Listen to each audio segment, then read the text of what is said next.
है मालदा से, जहां पे बंगाल के मालदा पहुंचे एनएचआरसी की टीम। मुर्शिदाबाद हिंसा के पीड़ितों से मिलेगी एनएचआरसी की टीम। हिंसा के बाद पीड़ितों ने मालदा में शरण ली है और आप आज इस तरीके से यहां पर जो एनएचआरसी की टीम है वो पहुंच रही है। आप बीती सुनेगी। इसके अलावा जिस तरीके से उनको वहां से अपना घर छोड़ना पड़ा, पलायन करना पड़ा, इसके बाद उनसे जानने का ये प्रयास होगा कि भाई हालात क्या बने मालदा के आसपास के इलाकों में, जिसके चलते मुर्शिदाबाद हिंसा के बाद जो पीड़ित हैं उनको वहां से अपने घर बार छोड़ना पड़ा, जाके मालदा में शरण लेनी पड़ी। हालांकि इस मुद्दे को लेकर सियासत जमकर हो रही है, लेकिन इस बीच एनएचआरसी की टीम जो है मालदा पहुंच रही है, जहां पे मुर्शिदाबाद हिंसा के पीड़ितों से मुलाकात की जाएगी और उनका हाल जाना जाएगा। हालांकि उनकी ओर से फिलहाल मालदा में शरण ली गई थी, तस्वीरें दिखा रहे हैं आपको। देखिए किस तरीके से जो राज्यपाल सीवी बोस वो भी यहाँ पे दौरा कर रहे हैं। इसके अलावा मालदा पहुंची एनएचआरसी की टीम और इसके अलावा देखिए एनसीडब्ल्यू की टीम भी जो है वो भी वहां पे पहुंच रही है। तो बंगाल में जिस तरीके से हालात बिगड़ रहे हैं उसको देखते हुए सियासी हलचल तेज है।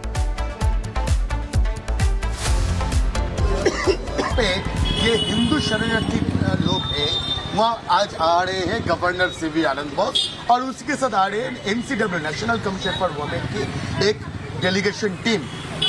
गवर्नर और एनसीडब्ल्यू की टीम मेंबर सब मिलकर बात करेंगे हिंदू शरणार्थियों के साथ कि आखिर क्या हुआ था, किस तरह से हिंदुओं के ऊपर टॉर्चर किया गया, कैसे उन लोगों का घर जला दिया गया। ये सारे चीज़ पे बात करेंगे गवर्नर के साथ और एनसीडब्ल्यू टीम के साथ, जो हिंदू शरणार्थी आए, सारे हिंदू शरणार्थी आए। और इसी के पहले जब गवर्नर मालदा आने के लिए तैयार हो रहे थे, इसी के पहले ममता बनर्जी ने बताई कि अभी गवर्नर को नहीं जाना चाहिए मालदा, लेकिन क्यों? और ये सवाल विपक्ष राजनीतिक दल उठा रहे हैं कि आखिर ममता बनर्जी पुलिस मिनिस्टर के हिसाब से फेलियर है, टोटल फेलियर है। ये छुपाने के लिए ही ममता बनर्जी की ये आखिरी कोशिश थी ताकि गवर्नर और गवर्नर के जैसा कोई भी मालदा या मुर्शिदाबाद आकर जो हिंदू शरणार्थी आए, जो हिंदू पीड़ित है, उन लोगों से मिल ना पाए। तो आपको बता दें मालदा वही जगह है जहां से मुर्शिदाबाद ने पलायन करने के बाद शरण अपनी खोजी थी।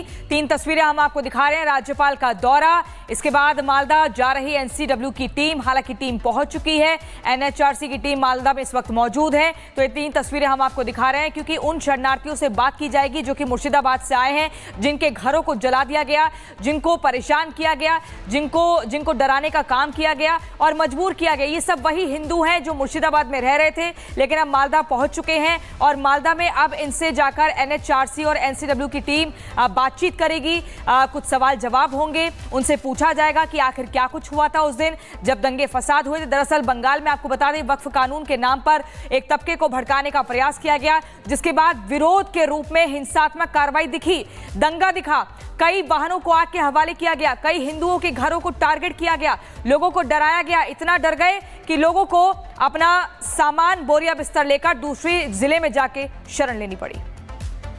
और वक्फ कानून पर सुनवाई के बाद आज पहला जुमा संवेदनशील इलाकों में है और यही वजह कि जो इंतजाम है वो कड़े कर दिए गए हैं। पिछले जुमे कई जगहों पे प्रदर्शन हुए थे, इसके बाद इस बार जुमे का मौका है, लिहाजा एहतियात के तौर पर यहाँ पे जो संवेदनशील इलाके हैं वहाँ पे सुरक्षा कड़ी कर दी गई है।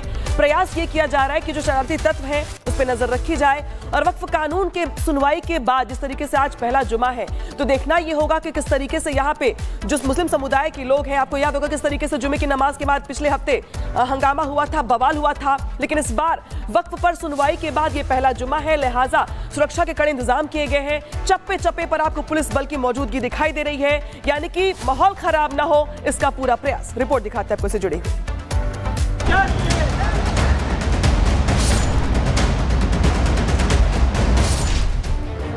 वक्फ संशोधन कानून पर देश में तकरार जारी है। भड़काऊ भाईजान अपनी तकरीरों से माहौल बनाने में लगे हैं तो मुस्लिम समाज का बोहरा समुदाय कह रहा है थैंक यू मोदी जी। और देश की सबसे बड़ी अदालत ने वक्फ संशोधन बिल पर सुनवाई करते हुए सरकार को 7 दिन का जवाब देने के लिए वक्त दिया है और वक्फ कानून पर स्टे लगाने से साफ इनकार कर दिया है।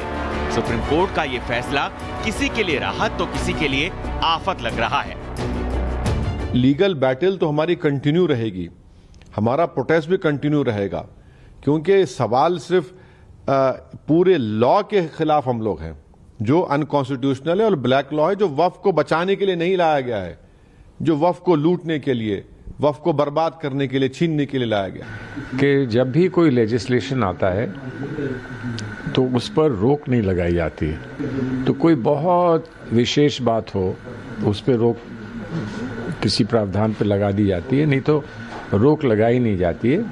बहस होती है, बहस में फिर सारी बात सामने आती है, फिर उसमें तय करते हैं कि अब आगे क्या करना है। देश की सुप्रीम कोर्ट ने साफ साफ निर्देश दिया है कि सरकार के पास 7 दिन का वक्त है जिसमें वो जवाब देंगे।